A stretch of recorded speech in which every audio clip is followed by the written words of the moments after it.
Okay, before we jump into this lecture about box sizing and round corners in CSS3, I want to just get you set up here. So create a new folder on your desktop called CSS3, and then I need you to add an HTML file called box.html, add your basic structure and the Internet Explorer conditional comment, and add a style sheet called style.css and link to it in your head tag here to your style.css. And you might be wondering, what is this normalize.css file that we have here?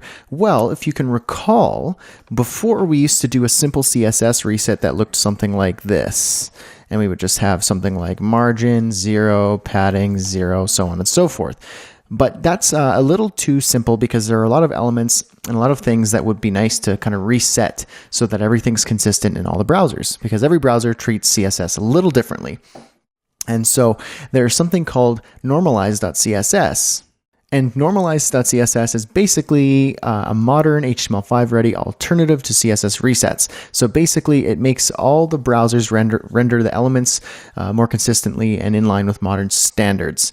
And when you click download, it just takes you to the CSS file, and you just want to select all this and copy it and add a new file in your folder here just called normalize.css. And just paste it in there. And once you've pasted it, all you have to do is just link it up in your head here. And then basically that just makes all the elements render consistently. So if I were just to show you a couple samples here, we got the level 1 heading, we have a level 2 heading. And you could see that it just kind of has, it's kind of reset things, so the margins are kind of they're not to 0. They're actually the reason why everything's not set to 0 is because it's not really necessary, because if you take all that away, you have to add it in again later. This just makes it a bit more consistent. And you could feel free to just look through the CSS file to see what it's doing, just out of curiosity. But anyway, once you've added that, we're pretty much good to go. Now in CSS3, there are a couple cool things that are added in CSS3 that we didn't have in CSS 2.1 and below, which is what we've been working with so far. But CSS3 lets you do a lot of really cool things that you wish you knew about all the previous lectures. So there's something in CSS3 called box sizing. We've been playing around with box sizing before, but CSS3 adds a couple new features that makes it easier. Do you remember when you add a box and you have to account for the padding and the width together? So let's just give this div the ID of box. And we go down here and let's just give it some basic styles so you can see it. Okay, so we have this box here, red box, 200 pixels, and just centered in the middle of the browser here. Now, if we wanted to add padding to this box, like so, let's say we added 50 pixels on all sides, you could see the box increased in size by technically 100 pixels on all sides. It's 100 pixels taller and 100 pixels wider because we're adding 50 pixels on all sides. So in theory, this box is actually 300 by 300 pixels. So if you wanted this box to still be 200 by 200, you'd have to change it to 100 by 100 to account for the padding. So now it's 200 by 200. Kind of annoying, right? And kind of a little backwards. It doesn't really seem to make sense. But in CSS3, you can do something. There's a property called box sizing. Box sizing gives you the ability to choose a value called a border box, which basically keeps everything the way that you would think it should go. So the height and width is 200 pixels, and it has a 50 pixel padding. So now technically, if I were to put text in here, some text in here, you could see it has its 50 pixels of padding on the top, right, bottom, and left. Whereas before, when we didn't have border box, we have our 50 pixels of padding, but it increases the height and the width because of the padding. So box sizing border box lets you keep it constrained within the height and width. Cool CSS, little CSS3 trick that you will no doubt be using in the upcoming lectures and also kind of just in your future web development career. Okay, another cool thing about CSS3 are the round corners. Before, if you wanted to do a round corner, you needed to create a round corner in Photoshop and export it as a background image and input it in your CSS as a background image so it would appear that you have round corners. But it's kind of a tedious process, takes a long time just to simply create round corners.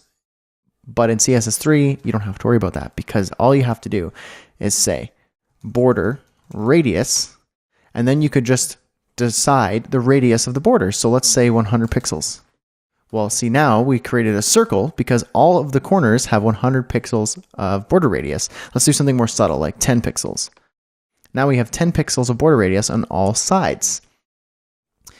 We could do something like 50 pixels and it's a bigger border radius. What if you wanted to select one corner rather than all of the corners? Well, that's simple. You could do something like border bottom left radius, 100 pixels. And now we have the border bottom left radius, 100 pixels. Or we can make it look cool by saying something like border top right radius and 100 pixels. And now we have this kind of cool like little shape here. And now if I wanted to create like a raindrop shape, I would just do something like border bottom right radius, 100 pixels. And now we have like a teardrop or like a raindrop shape. And that's pretty cool. Simply done in CSS3. Now, not all CSS3 properties work in all browsers. Internet Explorer has some catching up to do, although the latest versions I think are pretty good. Some older versions of Firefox and Safari and Chrome don't render these all the same. You have to use browser prefixes in some cases. So, for example, this is what a browser prefix would look like. WebKit border radius, 100 pixels.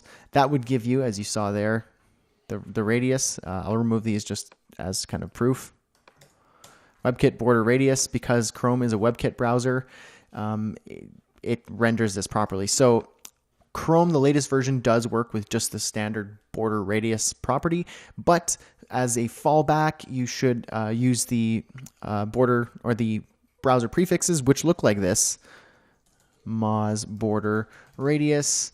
And this would give you on Mozilla browsers like Firefox, the border radius on those browsers for older ones. And that's kind of how that works. But all you really need to do is just look the browser prefixes up, and that will give you all the prefixes that you need to make it cross-compatible. Here on the w3schools.com website, you can see the browser support. Right here, we got WebKit, Moz, and WebKit for Safari as well, which I just kind of showed you. And those will just let you work with older versions like Safari 3.1, Firefox 2.0, and Chrome 4.0, so on and so forth. And so that is your border radius and your box sizing properties in CSS3.